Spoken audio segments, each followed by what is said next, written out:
بسم اللہ الرحمن الرحیم۔ سامعین محترم، آج ڈاکٹر عطاء الرحمن صدیقی آپ کی خدمت میں ایک مرتبہ پھر حاضر ہے۔ جیسا کہ ہم نے کل کی ویڈیو میں آپ سے یہ انفارم کیا تھا آپ کو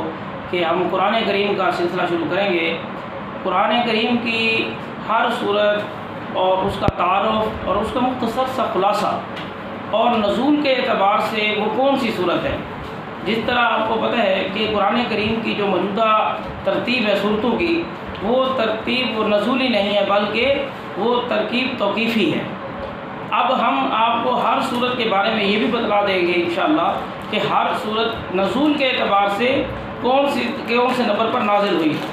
پہلی صورت کس وقت نازل ہوئی، اس کی کتنی آیات نازل ہوئی تھی، پھر مکمل صورت سب سے پہلے کون سی نازل ہوئی، اور ترتیب نزول کے اعتبار سے اس کا نمبر کون سا آتا ہے۔ ایک تو اس میں ہم اس چیز کو ڈسکس کیا کریں گے، اور دوسرا اس کے ساتھ ساتھ ہم ہر صورت کا اس کی ٹرانسلیشن کرنے سے پہلے، تفسیر کرنے سے پہلے ہم اس کا مختصر سا مکمل خلاصہ صورت کا مختصر ہوگا، مکمل اور مختصر ہوگا، تو اس کو بھی ہم آپ کے سامنے پیش کریں گے۔ پھر اس کے بعد مکمل خلاصہ بیان کرنے کے بعد پھر ہم صورت کو 10 منٹ 15 منٹ جتنا بھی ہو سکے گا اللہ تعالیٰ کی توفیق سے 2 آیات 3 آیات وہ ہر ویڈیو کے اندر آپ کو ترتیب کے ساتھ جو ہے پڑھ کر اور آپ تک پہنچائی جائیں گی، اور انشاءاللہ تعالیٰ اللہ تعالیٰ سے دعا بھی کرتے ہیں کہ اللہ تعالیٰ اس کی صحیح تشریح اور صحیح تفسیر اور اسلامی تعلیمات کے مطابق ہم سب کو اس پر چلنے کی اور اس پر عمل کرنے کی توفیق عطا فرمائے، آمین۔ اور دوسری بات، آج تفسیر کرنے سے پہلے اور خلاصہ پیش کرنے سے پہلے چند ایک باتیں قرآن کریم کی تفسیر کے متعلق آپ سے آج ڈسکس کرنا چاہتا ہوں۔ سب سے پہلی بات یہ ہے کہ قرآن کریم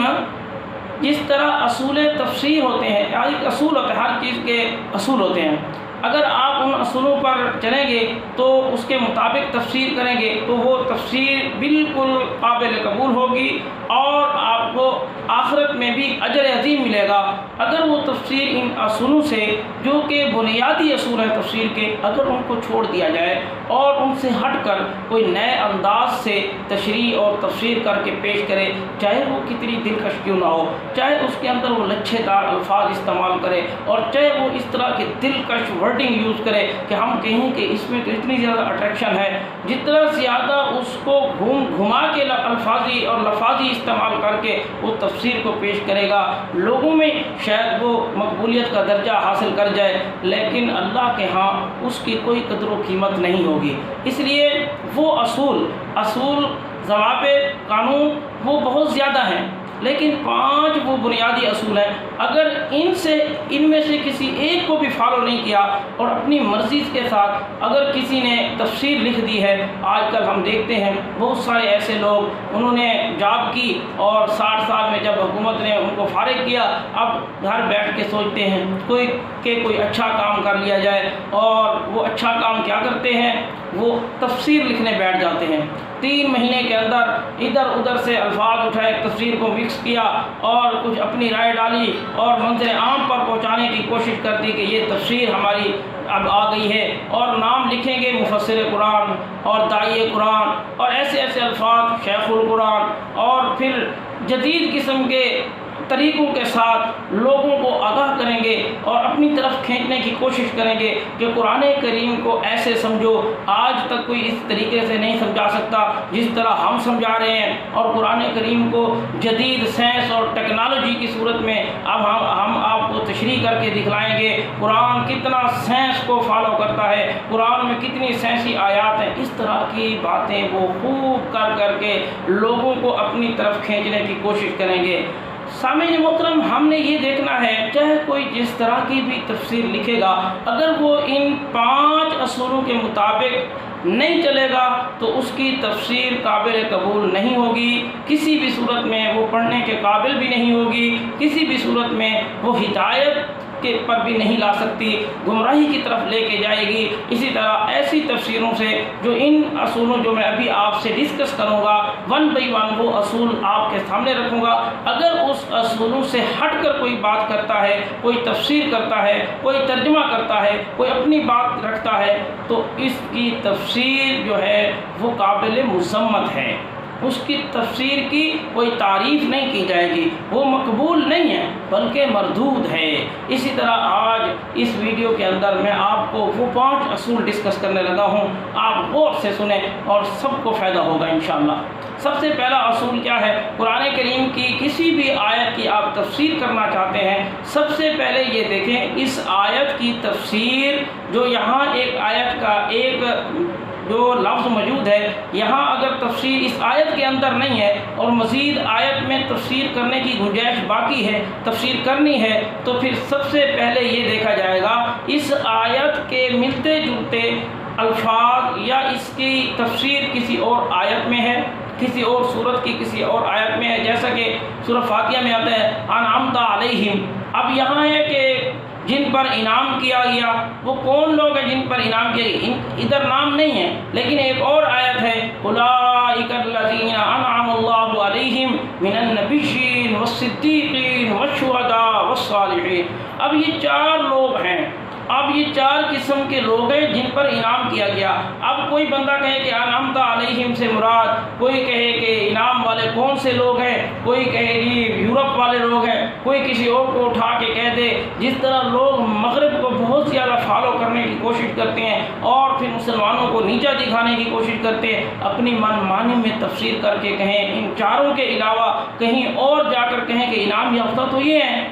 اور قرآن اور حدیث کے مکمل طور پر خلاف وہ ایسی کوئی تفسیر پیش کرے گا تو وہ تفسیر نہیں ہوگی۔ سب سے پہلا اصول یہ ہے۔ اسی طرح ایک روایت بھی ہے القرآن یفسر بعضہ بعضا، اس کا مطلب یہ ہے کہ قرآن کریم کی بعض آیتیں بعض آیتوں کی تفسیر ہوا کرتی ہیں، تو اس لیے جس طرح انعمت علیہم ہے، پھر آگے اولئک الذین انعم اللہ علیہم من النبیین والصدیقین والشہداء والصالحین۔ اس طرح جو ہے باقی بہت ساری صورتیں ہیں جو ایک دوسرے کی سپورٹ میں ایک دوسرے کو ایکسپلین کرتی ہیں اور ایک دوسرے کی تفسیر کرتی ہیں۔ پہلا اصول یہ ہو گیا۔ اب دوسرا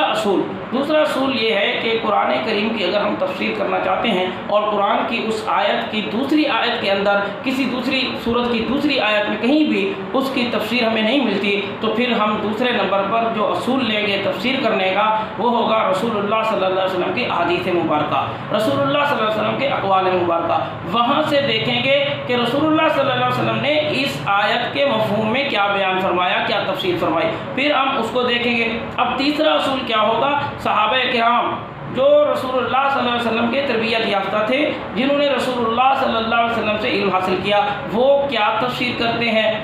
اب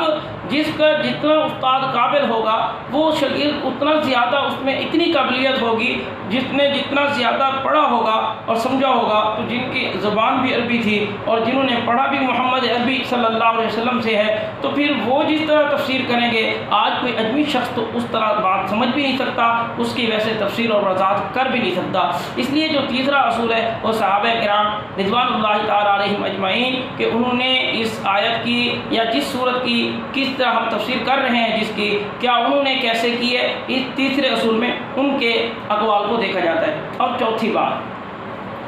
بات یہ ہے کہ اگر کوئی بندہ یہ چاہے کہ اب مجھے تفسیر کرنے کے لیے فلاں آیت میں نے پڑھی، پھر میں نے دیکھا کہ دوسری آیت کی تفسیر بھی اس میں نہیں مل رہی، رسول اللہ صلی اللہ علیہ وسلم کے اقوال مبارک آج جو مسئلہ پیش آئے ہیں اس کی تفسیر کی صورت میں ہمیں وہ اقوال بھی نہیں مل رہے، لیکن کوئی صحابہ کرام کے جو اقوال مبارک ہیں وہ بھی ہمیں نہیں مل رہے، تو پھر وہ جائے گا کہاں؟ لغت کی طرف، کہ لغت میں ان الفاظ کا معنی کیا ہے، کیونکہ بہت سارے ایسے الفاظ ہیں جو لغت میں بھی اور عربی زبان میں بھی بہت کم بولے جاتے ہیں، تو ان کو غرائب القرآن کہتے ہیں، کہ ایسے الفاظ جو بہت کم بولے جاتے ہو، کم سنے جاتے ہو، تو ایسے الفاظ عربی میں ہوتے ہیں، ہر زبان میں ہوتے ہیں۔ تو اسی طرح اگر کوئی غرائب القرآن کوئی ایسی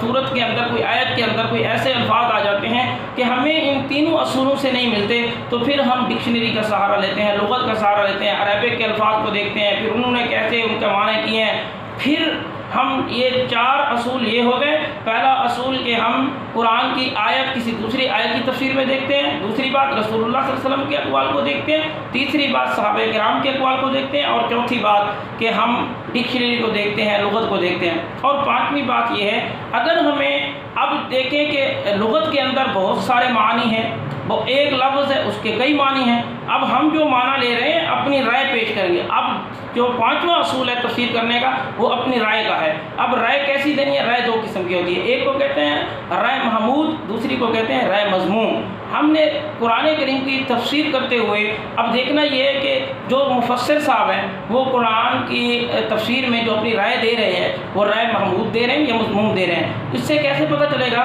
جب ہم اوپر والے ان 4 اصولوں کو دیکھیں گے کہ اس نے کسی 4 اصولوں کی خلاف ورزی تو نہیں کی، کیا اس نے کوئی ایسی آیت کی تشریح اور تفسیر کی ہو کہ ہو سکتا ہے اس کو پتہ نہ ہو مفسر صاحب کو کہ جس نے دوسری آیت کی تفسیر بھی اسی میں موجود ہے، دوسرے حصے میں بھی اس کی تفسیر موجود ہے، لیکن اس نے کوئی اپنی رائے سے ہی تفسیر کر دی ہے۔ بہت سارے ایسے مفسر موجود ہیں، میں آپ کے سامنے لاؤں گا، انہوں نے ایک آیت کو دیکھا دوسری کو اگنور کر دیا، دوسری آیت پر نظر نہیں رکھی لیکن تفسیر کرنے لگ گئے، اور تفسیر کرنے میں کتنی غلطی کر دی، دوسری آیت کے بالکل مخالف کر دی۔ اب جب ان کے سامنے وہ آیت پڑھی جاتی ہے تو ان کے پاس کوئی جواب نہیں ہوتا کہ وہ کہتے ہیں ہم نے تو اس آیت کو دیکھا اور تشریح کر دی، تو ایسا نہیں ہوتا۔ اس لیے اگر کوئی شخص اپنی رائے سے کرے گا تو رائے مضمون دے گا، اگر وہ ان چیزوں کو نہیں دیکھے گا، ساری قرآن کی آیتوں کو نہیں دیکھے گا، اپنی طرف سے کسی آیت کا بغیر موازنہ کیے کسی دوسری آیات سے تشریح کرے گا تو گمراہ ہوگا۔ اسی لیے آج اس